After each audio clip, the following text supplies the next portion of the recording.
Episode start होता है तो लियान को जब होश आता है तो वो सीधा जिया को ढूंढता हुआ उसके रूम में आता है और उसकी कंडीशन को देखकर रोने लगता है। जिंग उसे बताता है कि अभी तक पुलिस ने उस जैंग को नहीं पकड़ा, तो तुम ध्यान रखना। लियान वहां आ जाता है जिया का ख्याल रखने के लिए, इसीलिए जिन जिया के भाई को वहां से ले जाती है कि अब हमारा यहाँ कोई काम नहीं है। जिया अब खतरे से बाहर होती है मगर वो बेहोश होती है, इसीलिए लियान उसे 1 मिनट के लिए भी छोड़कर नहीं जाता।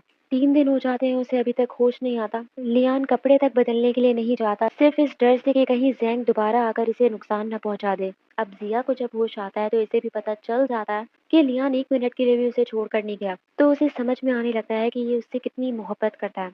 इसीलिए उससे कहती है कि ये सूट तुम पर बहुत अच्छा लग रहा है। दवाइयों के असर की वजह से उसे काफी नींद आने लगती है कि वो दोबारा सो जाती है और वो भी सुकून में आ जाता है कि एटलीस्ट वो खतरे से बाहर है, तो उसे दिखता रहता है। दूसरी तरफ जैंग पुलिस वालों के हाथ इसलिए नहीं लगता क्योंकि वो यांग की कैद में होता है। यांग इसे ढूंढ निकालता है और इसे पकड़ लेता है और खूब मार रहा होता है।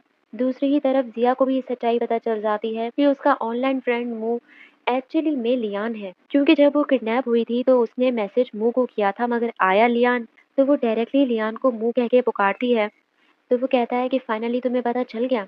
जिया ये राज जानने के बाद थोड़ा शॉक फील कर रही होती है और लियान ने इसे अपनी फीलिंग्स के बारे में भी बता दिया था कि मैं अपनी रूममेट को पसंद करता हूँ, तो वो समझ जाती है कि वो सब ये मेरे लिए कह रहा था और उससे पूछती है कि तुम्हें कब पता चला, तो वो बताता है कि तुम्हारे किडनैप होने से 1 दिन पहले ही पता चला था। लियान को तो कोई मसला नहीं होता, वो तो ये जानकर बहुत खुश हो रहा होता है कि वो हुआ ये जिया निकली। अब दूसरी ही तरफ जिया हॉस्पिटल से घर आ जाती है तो लियान उसकी बहुत ज्यादा केयर कर रहा होता है। दुनिया जहाँ की सारी चीजें उसके पास रख देता है कि डॉक्टर ने तुम्हें आराम करने को कहा है, यहाँ तक कि उसके पास बैल भी रख देता है कि तुम्हें कोई भी मसला हो, कोई भी चीज चाहिए हो, तो तुम इसे बजाकर मुझे फौरन बुला सकती हो। जिया कहती है कि मेरे सिर्फ हाथ पे चोट लगी है, ये सारे काम मैं खुद जाकर कर सकती हूँ, मगर वो नहीं मान रहा होता, वो उसे बेड से उठने ही नहीं दे रहा होता। अब गलती से जिया वो बैल सिर्फ चेक ही कर रही होती है कि वो बच जाती है, तो वो फौरन रूम में आ जाता है। तो वो कहती है कि गलती से बच गई और छुपाकर कोने में रख देती है कि कहीं फिर न बच जाए। वो लियान से कहती भी है कि तुम अपना ख्याल रखो, जाकर सो जाओ, मगर वो नहीं सोता और बाहर सोफे पे बैठा रहता है। अब दूसरे दिन लियान को कोको कॉल करके बताती है कि तुम बेस्ट स्क्रीन राइटर का अवार्ड जीत गए हो, तो ट्रॉफी मैं तुम्हारे घर भिजवा रही हूँ। ये सुनकर वो बहुत खुश होता है और जिया को चेक करने के लिए जब उसके रूम में आता है तो वो रूम में घर में कहीं पर भी मौजूद नहीं होती, तो वो डर जाता है कि वो कहाँ चली गई। जब बाहर आकर देखता है तो वो बाहर से ही आ रही होती है, तो उससे पूछता है कि तुम बिना बताए कहाँ चली गई थी।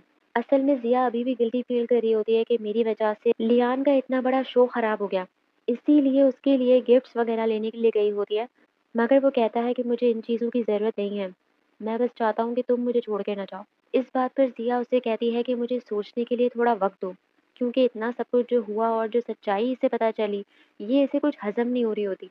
और 3 दिन का टाइम मांग लेती है कि अगर मैं 3 दिन बाद फिगर आउट कर लेती हूँ हर चीज़ को, तो मैं तुम्हें छोड़कर नहीं जाऊंगी। मगर लियान कहता है कि अगर तुम नहीं फिगर आउट कर पाई तो वो चुप हो जाती है और जाने लगती है। लियान उससे बार बार यही बात पूछे जा रहा होता है मगर वो जवाब नहीं देती, तो लियान परेशान हो जाता है और टाइम टेबल निकाल लेता है पूरे 3 दिनों का और जिया को भी दे देता है और हर घंटे उस पर मार्क कर रहा होता है कि ये 3 दिन कब खत्म होंगे। ये 3 दिन उसे 100 दिन के बराबर लग रहे होते हैं, इसीलिए टाइम पास करने के लिए वो अपनी पुलिस वाली स्टोरी कंटिन्यू करता है। स्टोरी में जब लियान जिया के पीछे पीछे हर जगह घूम रहा होता है उसे प्रोटेक्ट करने के लिए और उसे इसी दौरान वो पसंद भी आ जाती है, तो जिया उसे पकड़ लेती है कि मैं जानती हूँ कि तुम काफी दिनों से मुझे फॉलो कर रहे हो, और उसे अपने घर ले आती है। यहाँ आने के बाद लियान को पता चलता है कि उसकी फैमिली में कोई भी नहीं है, वो अकेली है। इसीलिए उसकी सेफ्टी के लिए लियान कहता है कि मैं कल तुम्हें यहाँ से ले जाऊंगा और इसकी सिक्योरिटी भी बढ़ाने लगता है। जिया तो लियान के साथ जाने के लिए फौरन रेडी हो जाती है। अब लियान जब जा रहा होता है तो उसे रास्ते में जो कि जिया के पीछे पड़ा है और बार में भी उसे मारने आया था। लियान जैसे ही अपने पार्टनर जिया को ये बात बताता है और उसे वहां बुलाता है, तो वो फौरन वहां पहुंचकर उस बंदे को ही गोली मार देता है और लियान से कहता है कि कहीं वो तुम्हें ना मार देता, इसीलिए मैंने उसे मार दिया। लियान शौक होता है कि उसने इतने बड़े सबूत को मार दिया। दूसरी ही तरफ जिया लियान के अवार्ड जीतने पर जल रहा होता है। इसे इस बात की जेलसी होती है कि ये सक्सेस जो लियान को मिल रही है वो ये चाहता था। जितना ये लियान को नीचे गिरा रहा था उतना ही लियान आगे बढ़ गया और ये पीछे रह गया। मगर इसने अब तक जो लियान के साथ किया, जितना उसे यूज किया, इस बात का इसे कोई अफसोस नहीं होता और उल्टा उसे ही बुरा भला कह रहा होता है कि अब तो वो बड़ा बंदा हो गया है तो वो हमसे क्यों बात करेगा, उसने तो हमें ट्रॉफी जीतने के बारे में भी नहीं बताया। मगर ऐसा नहीं होता, जैसा ये जिया खुद है वो दूसरों को भी वैसा ही समझ रहा होता है। लियान को जैसे ही अवार्ड मिलता है वो सबसे पहले आकर इन्हीं के पास रखवा देता है कि हम लोग टीम है तो ये ट्रॉफी हमारे स्टूडियो में ही रहनी चाहिए।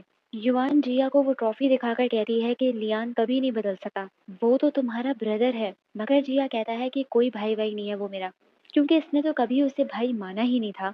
और अब इसके एक नए ड्रामे शुरू हो जाते हैं कि ये लियान को मिस्टर लियान कह के बुलाएगा, क्योंकि वो बड़ा राइटर बन चुका है और मैं सिर्फ उसका मैनेजर हूँ। युआन इसकी इन हरकतों को देखकर डर रही होती है कि मुझे तो लगता है कि लियान नहीं बल्कि तुम चेंज हो गए हो। दूसरी तरफ बाइमू ने अपने आप को कमरे में फिर से लॉक कर लिया होता है।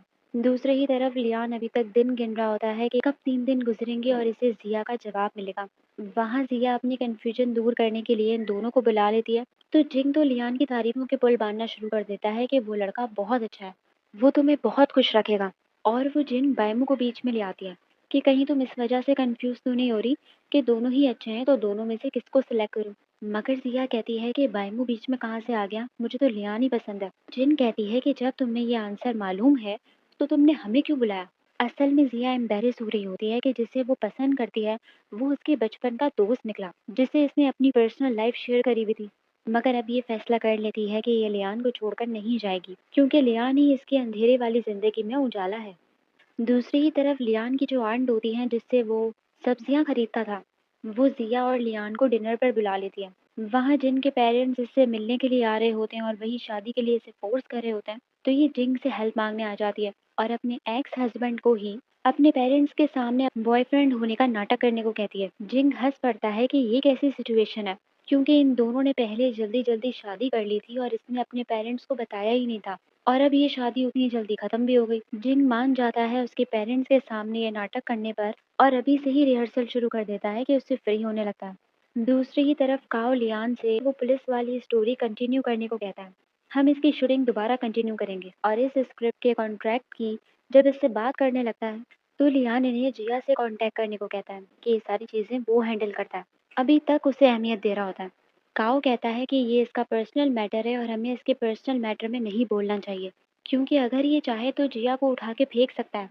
मगर ये खुद उसे अहमियत दे रहा है। इतना मशहूर होने के बावजूद भी इसमें जरा गुरूर नहीं आया और इसकी यही बात तो कोको को पसंद होती है। दूसरी की तरफ बायमू का ग्रैंडफादर परेशान हो जाता है उसके लिए कि उसके फादर को कॉल घुमाता है, मगर उसके फादर को उसकी कोई परवाह नहीं होती। वो उल्टा इन्हें 4 बातें सुनाकर फोन बंद कर देता है। इसके पास कोई चारा नहीं बचता, ये जिया के पास हेल्प मांगने के लिए आ जाता है और इसे पूरी स्टोरी एक्सप्लेन कर देता है कि बाइमू को तुम बचपन से जानती हो और उसकी पिक्चर वगैरह भी दिखा देता है, जिससे जिया को सब याद आ जाता है। बाइमू का फादर उससे प्यार क्यों नहीं करता है, इसीलिए नहीं करता क्योंकि बाइमू के ग्रैंडफादर ने उसके माँ बाप की शादी जबरदस्ती करवाई होती है। बाइमू का फादर किसी और लड़की को पसंद करता था, मगर उसकी शादी बाइमू का ग्रैंडफादर जबरदस्ती उसकी माँ से करवा देता है। इसीलिए अंजाम ये होता है कि वो अपने बेटे को छोड़ के भाग जाता है अपनी पिछली लवर के पास। और बाइमू का ग्रैंडफादर उसकी माँ से उसे दूर इसलिए रखा हुआ था क्योंकि उसकी मेंटली हेल्थ जो खराब हो गई थी और वो बाइमू को मारती थी, उसे कमरे में बंद कर देती थी।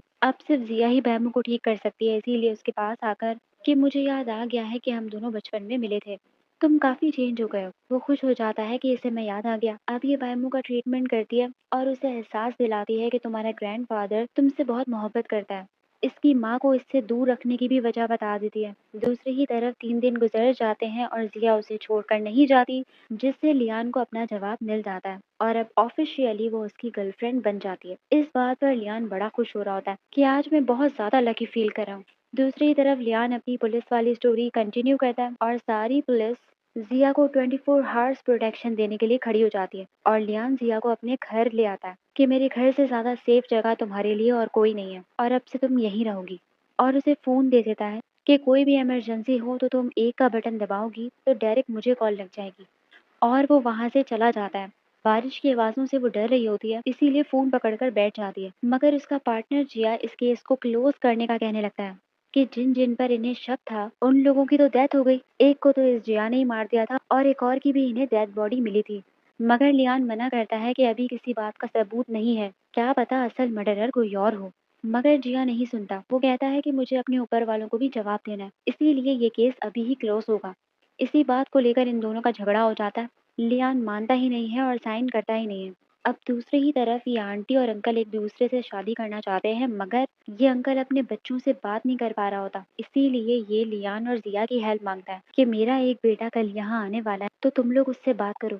इसीलिए ये दोनों पहुंच जाते हैं उसे रिसीव करने के लिए, और इस अंकल का बेटा उन आंटी को बचपन से ही जानता है, क्योंकि वो उसकी रिलेटिव्स थी। लियान इससे झूठ बोलता है कि मैं आंटी की बहन का बेटा हूँ, और जिया को अपनी वाइफ। जिया उससे कहती है कि हमारा डिसाइड हुआ था कि मैं तुम्हारी कज़न बनूंगी, तुम ये सब जानबूझ के कर रहे हो ना।